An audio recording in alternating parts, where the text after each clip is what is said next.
Bonjour à tous et bienvenue dans cette nouvelle vidéo. Ici Linpo. Aujourd'hui on se retrouve pour aborder un sujet qui est très recherché sur internet. Alors on va dessiner sur Photoshop et on va aborder le sujet des ombres et des lumières sur Photoshop, en tout cas la technique que j'utilise. Alors on peut commencer tout de suite. Ce que je vais faire directement, ça va être ajouter la flèche en 3D pour indiquer d'où vient la lumière.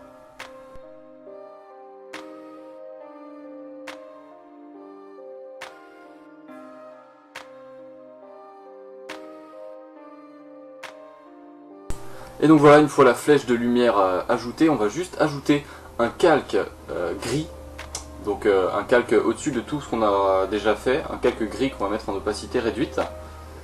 Et sur ce calque là, on va juste remplir en blanc les tours, donc on aura juste les éléments sur lesquels on va travailler qui seront grisés donc en ombre. C'est un calque d'ombre.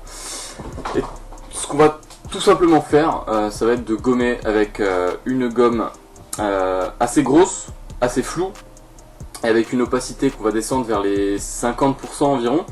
Et quand on va gommer, voilà, comme vous le voyez à l'écran, quand on va gommer ce calque gris qu'on a mis préalablement, ça va nous donner des lumières tout simplement.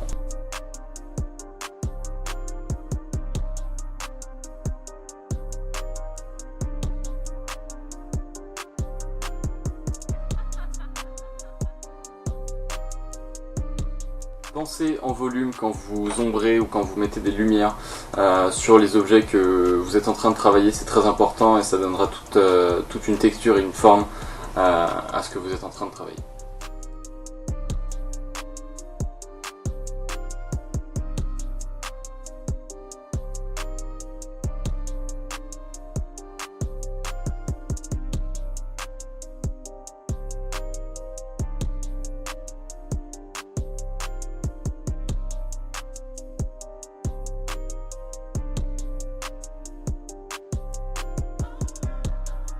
Une fois que vous aurez terminé le rendu des lumières, je vous conseille de prendre un pinceau noir sur un autre calque que vous allez baisser à une opacité de 30 plus ou moins.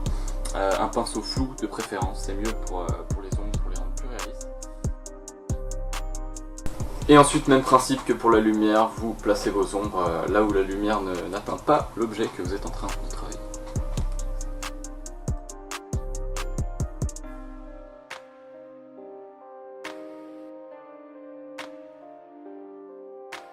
A savoir que quand votre pinceau sera à une opacité de 30, ou en tout cas quand elle ne sera pas à 100, plus vous allez repasser sur la couche précédente, plus l'ombre va devenir sombre.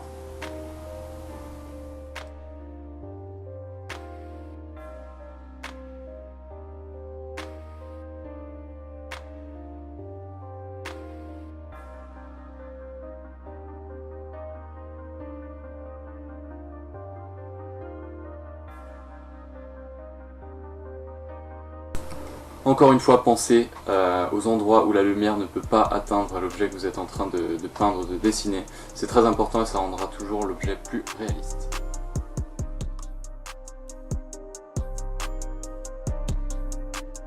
Une fois les ombres appliquées et terminées, même principe pour les lumières, on prend un pinceau cette fois blanc.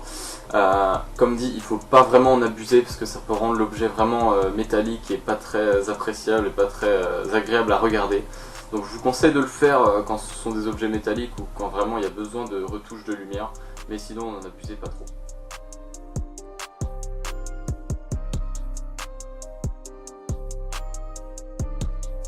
Voilà, vous avez appris en moins de 5 minutes comment faire des ombres et des lumières sur Photoshop. J'espère que cette vidéo vous aura plu. Si jamais elle n'était pas assez précise et pas assez détaillée, n'hésitez pas à me le dire dans les commentaires, ça m'aidera à savoir ce que je dois améliorer et changer. Dites-moi également si cette vidéo et ce genre de vidéo vous plaît et si vous voulez que j'en fasse d'autres.